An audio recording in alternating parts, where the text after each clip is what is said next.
Cabral Libye, pour moi, déjà, c'est le pire, ce serait le pire des choix. Joshua aussi, pour lui, c'est la catastrophe. Akeremouna, c'est quelqu'un qui est manipulable à guise. Tous les autres jeunes, là, Hiram Yodi et tout ça, vous-même, vous savez que c'est une blague.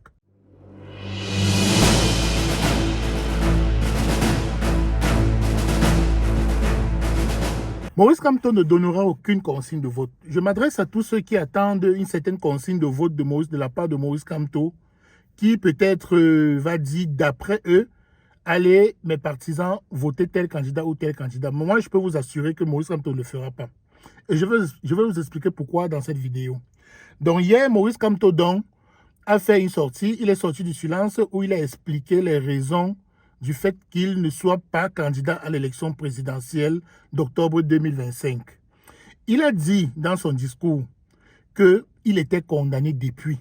Il a dit que c'est depuis 2018 qu'il est condamné à ne plus être candidat à une élection présidentielle au Cameroun. Et que tout ce qui s'est passé, tout ce qu'on a bien pu raconter là, ce n'était que du folklore. Tout ce qui a pu être fait, c'était déjà scellé. Et il a donné les raisons. Il a même dit dans son discours que même s'il avait participé aux élections municipales et législatives de 2020, son sort était scellé. Parce qu'on aurait pu et on serait même venu dans le MRC chercher ou tripatouiller ou fabriquer un candidat dans le MRC qui allait venir créer encore ce qu'on a appelé très récemment la double investiture. Donc, quand on entend le discours de Maurice Kamto dans ce sens-là, on comprend donc que tous ceux qui ont dit que Maurice Kamto avait commis une erreur, tout ça, ont eu tort. Moi-même, il fut un moment où j'ai pensé cela et je reconnais que j'ai eu tort.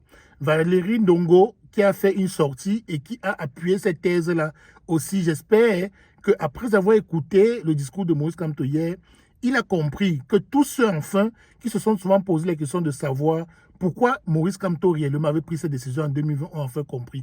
Parce que dans son discours hier, Maurice Kamto a clairement dit que le gouvernement lui tendait un piège.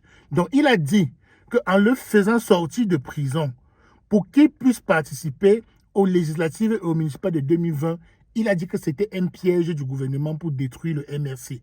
Et lui, étant un stratège politique, il a vu le piège et la seule manière de détourner le piège, c'était de ne pas participer à ces élections. Donc, il a dit que le fait qu'il ne participe pas à ces élections a tellement énervé le gouvernement qu'ils se sont jurés qu'ils vont en finir avec lui, du moins en finir avec sa carrière politique. Et c'est ce qui est en train de se passer. Ils sont peut-être sur le bon chemin. Mais, vous avez écouté aussi Maurice Kamto hier qui a dit qu'il restait debout. Et il a dit que le combat ne fait que continuer. Donc, la question est, qu'est-ce qu'il nous réserve?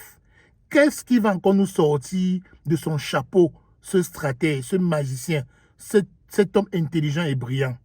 Seul l'avenir va nous répondre à cette question. Maintenant, pour la consigne de vote. Pourquoi vous pensez que si Maurice Kamto ne donne pas la consigne de vote, c'est qu'il n'est pas un homme républicain? Maurice Kamto n'est pas obligé de choisir un candidat parmi ceux qui restent. Par exemple, quelqu'un comme moi, quand je vois tous les candidats qui restent, je ne vois personne qui est capable de porter la destinée du Cameroun. Je dis même personne parmi eux. Déjà, Cabral Libye, pour moi, déjà, c'est le pire, ce serait le pire des choix. Joshua aussi, pour lui, c'est la catastrophe. Akeremouna, c'est quelqu'un qui est manipulable à guise. Tous les autres jeunes, là, Hiram Yodi et tout ça, vous-même, vous savez que c'est une blague. Donc, moi, personnellement, il n'y a personne. Pourquoi vous pensez que c'est forcément Maurice Kamto qui doit obligatoirement choisir? Et déjà, les deux, Bello Bouba et Issa Chiroma, pour moi, sont d'office éliminés. Donc, vous pensez que c'est Maurice Kamto qui doit forcément voir quelqu'un parmi ces candidats-là et dire à ses partisans d'aller le suivre? Il n'est pas obligé. Maurice Kamto n'a rien à vous prouver. Il n'a rien à prouver à personne pour dire que s'il ne choisit pas, s'il ne soutient pas un candidat, c'est qu'il n'est pas un homme républicain, c'est qu'il n'aime pas le Cameroun. Ça ne veut rien dire tout ça. Tout ça, ce sont vos réflexions puériles, des gens qui ne comprennent rien à la politique. Maurice Kamto a une longueur d'avance, et a 4 longueurs d'avance sur nous tous en matière de politique. Donc, il n'est pas obligé. Donc, s'il le fait, tant mieux. S'il ne le fait pas, c'est toujours bien. Et laissez-moi vous dire que même s'il le fait, rien n'est garanti que ses partisans vont suivre la consigne. Parce que chacun a son ressenti. Moi, j'ai mon ressenti. Si Maurice Kamto me dit, par exemple, maintenant là, que allez voter Kaba Libi. Moi, je ne vais jamais voter Kaba Libi. Il y a des gens que si Moïse Kamto lui dit qu'aller voter à Kérémouna, il va dire que non, moi, jamais. Donc, tout ça, ça ne veut rien dire. Le RDPC va gagner ces élections de la manière la plus légale, peut-être pour la première fois de l'histoire des élections au Cameroun. Et moi, je prédis une victoire d'au moins 99% au RDPC. Ciao.